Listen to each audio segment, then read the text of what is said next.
1st of May, Dag End of Outsiders, followed by First Dog on the Moon. None of them are particularly large, but they do add up over time. But the problem is it's really hard yards of reform to find every one of those. And of course, every single time you go after one, there'll be a lobby group that jumps up whose interests are affected. And it presupposes strategy and plan as well, doesn't it? That sort of reform, that we're actually here striving towards an objective, which still remains unclear.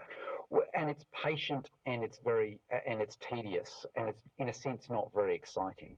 And there are some bigger targets around. There's things like the aged pension. More than half of it goes to people who have more than $500,000 in assets, essentially because we don't include owner-occupied housing and when we calculate the old age pension. You've got things like the way that tertiary subsidies work. At the moment, we only collect a small fraction back from the students of what their courses ultimately cost. We could be collecting more. There's a series of things we could be doing on the spending side. They would all make a difference. But I think as this conversation has indicated, all of them are going to be politically very difficult, and I would be very surprised to see if there are any particularly material ones on Tuesday. So it does seem like we're in a holding pattern, with perhaps a little bit of largesse, some things to make us feel better about the government out of Tuesday, and this days before, presumably, they announce an election. That's right. And I mean, I don't think tax reform's completely off the agenda.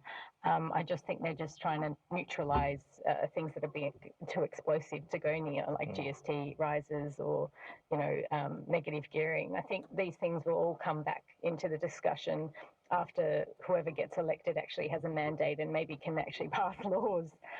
So I don't think it's, completely dead. But for now, in the budget, don't expect to see too many major surprises. Well, I expect all three of you will be having an exciting time in Canberra come Tuesday. Is this travel plans? Yes, we're all off? Yes, I'm definitely going. Oh, yes. Yeah. Wouldn't miss the party.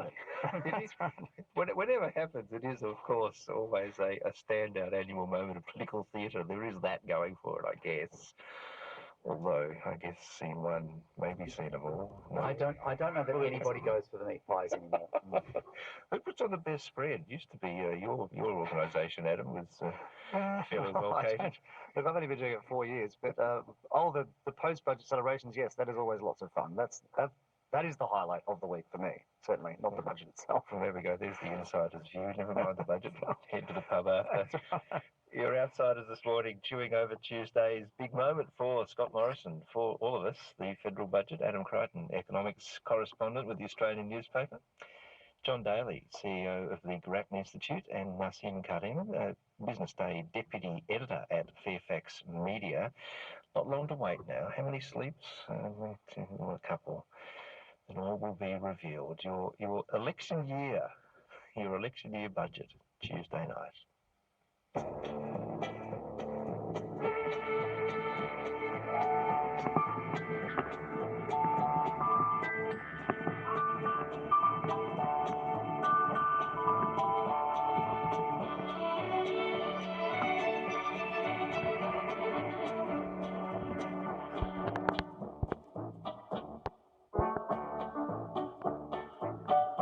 Hello, Patriots.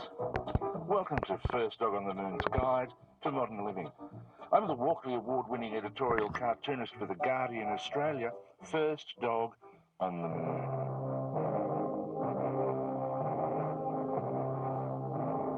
This week we farewell to Great Australia. Sadly, Patriots, it's time for us to say goodbye to the Managing Director of the ABC, Mr. Mark Scott. Mr. Scott, Scotty, the Big M. For 10 years he has bravely steered the good ship, #ThereABC, through the treacherous waters of the Australian media, through funding cuts, through the challenge of the internet, the increasingly bizarre and poisonous behaviour of media moguls and their tiny demons, past hostile governments, and he even managed to fight off the enormous sulking of 4 different not very good prime ministers. Mr. Scott leaves the ABC in a state of robust preparedness for what the next 25 years will bring. Or does he? What will incoming MD Michelle Guthrie find when she looks under the rug in the palatial surrounds of the Managing Director's Harris Street penthouse? Or perhaps she won't care because she'll be spending most of her time optimising ABC results on Google searches. But we don't care about her. It's not like she's going to be able to tell us all what to do. Today, we're here to learn who is, or at least was, Mark Scott really. Where did he come from? Why is he so tall? Why had no one ever heard of him until 10 years ago? Mark's story begins in 1922 in the sleepy suburb of Gore Hill. A tiny newborn, wrapped in only a copy of The Australian, is discovered in the eucalyptus grove near the ABC studios by a herd of wild radio technicians. They name him Mark and raise him as one of their own. He was a happy and inquisitive child, neither excelling nor failing. He rose without trace. All right, class, it's time to present your science projects. We'll start with you, Scott. Stand up, boy. Oh, yes, sir. I've invented a special television channel, sir. It goes for 24 hours a day, and it only shows footage of people's eyes. I call it iView. Oh, don't be ridiculous, Scott. People aren't going to watch television after midnight. They'll be asleep. Oh, it'll have loads of podcasts as well, sir. Oh, sit down, you stupid boy. As a young man, Mark charmed his way into Harvard, where he majored in flagrant media bias and feminism for children. On returning to Australia, he joined the Liberal Party, the Labor Party, the Greens, Socialist Alliance and One Nation, and he even did a stint at Fairfax. Interestingly, that experience made him the first managing director at the ABC who had actually worked in a media organisation. Well, Fairfax anyway. He left his senior executive job at Fairfax to take a more senior role with the ABC as James Dibble's first assistant spectacle wiper. And then it was just a quick sideways move weeks later into the role of managing director. Suddenly, the age of the internet was upon him. Mark made it very clear how the internet and platform agnosticism was central to his view of the role of the ABC in Australia. As he said in one of his many, many addresses to the National Press Club, "I don't care about telling Australian stories or being a cultural beacon or keeping people informed. I just want to steal clicks from News Corp." The list of Mark's achievements is long and storied. However, we thank him primarily for luring the interpretive dance Bandicoot away from Sky News. iView. It became a reality, and it only took a few years after its launch before you could actually watch things on it. He also figured out that B2 was Jared Henderson all along. If it wasn't for meddling kids. He made Senate estimates entertaining, and he will be sadly missed by some, not by others, but the ones who matter would like to say, thank you, Mr. Scott. This has been First Dog on the Moon's Guide to Modern Living. You're welcome.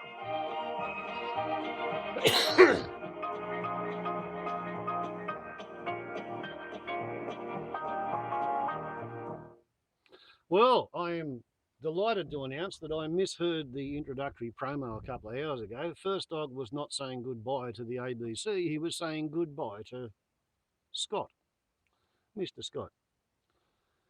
That's a relief. I was more or less upset for a couple of hours there over nothing. Garbage in, garbage out. Right, well, it's been a pretty tough week for Malgollem Turnbull. He's had to deal with the fact that Australia gave Papua New Guinea its independence back in about 1975, 76. And therefore we don't maintain a bunch of white-bread district commissioners to tell the fuzzy-wuzzy angels what to do and stop them from trying to think about it for themselves. Therefore, New Guinea has actually got its own Supreme Court, and its own Supreme Court has ruled that the incarceration of 900 asylum seekers, I think 500 or 600 of them have been found to be genuine refugees by the United Nations. The incarceration of them on Manus Island, which is part of Papua New Guinea, is illegal under the New Guinean constitution, and therefore Australia can think of somewhere else to put them. This struck the Liberal Party, the National Party, the Labor Party in Canberra, all over Australia as being absolute bloody heresy. How dare they tell Australia that we're not allowed to run a fucking concentration camp in Manus Island?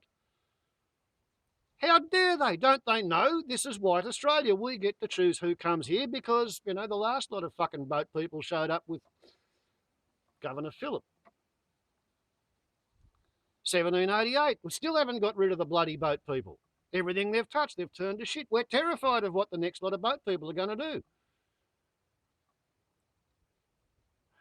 It's just politically impossible for the Australian government to backtrack to before Johnny Howard and adopt some kind of a rational policy, because they've spent 20 years dog whistling white Australian racism against anybody who shows up in a boat.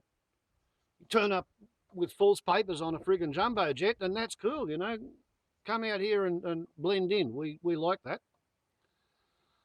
Turn up here on a boat, like White Australia did, and all of a sudden you're the biggest scumbag in the world. Didn't Spielberg make a movie called Schindler's List about a people smuggler? A wicked, evil people smuggler? Somebody who went against the duly constituted authority, who disobeyed the law in order to transport people away from certain death under a dictatorial, tyrannical, fascist regime that they wanted to escape from. Pretty sure that was kind of more or less the story. When did smuggling people away from a dictatorial, brutal regime become worse than ivory poaching or worse than gun running?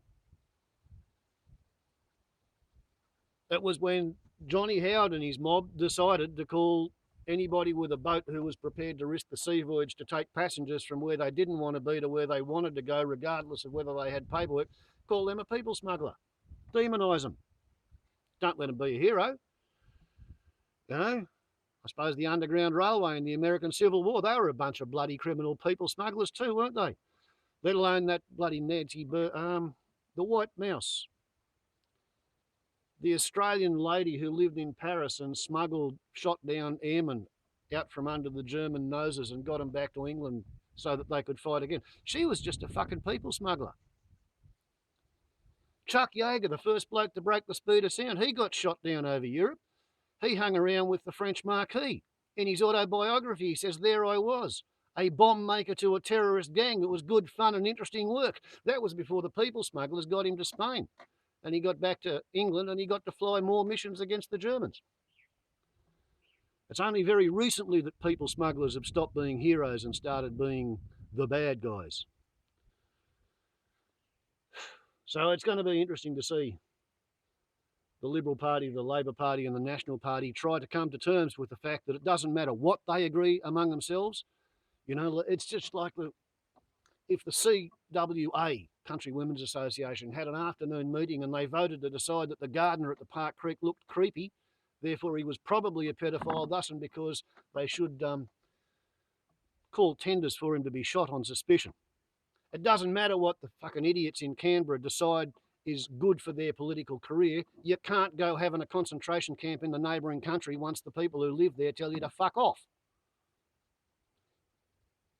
Let's build a concentration camp and fill it up with Nazis, just like Manus Island. You know, at the moment, there's a lot of Nazis up there. They're all the fucking guards, all the arseholes who are prepared to hold their hand out to be paid to lock up people who are looking for freedom and have been classed as refugees by the United Nations. Some idiot said, "Oh, well, we can always put them on Nauru." Well, Nauru's ecology is completely fucking crashed and they depend on boatloads of drinking water. You don't need another 900 people there in a failed bird shit mine, which has been dug up and sold and now there's nothing left. Yeah, so it's going to be an interesting little election. I sincerely hope that the Liberal Party and the National Party get thrown out on their arse and that a whole bunch of disillusioned people vote Green instead. It'd be nice to see a Green Prime Minister. Don't know whether it'll happen in my lifetime, but it would be nice because in view of global warming, we're still in a situation where it remains vote Green or die, because every other party is planning on making the environmental problems worse, and the environment will kill you if you keep trying to wipe it out. Mega cryometeors, look it up. Hailstones the size of watermelons. Warbles on like the YouTube. Ciao.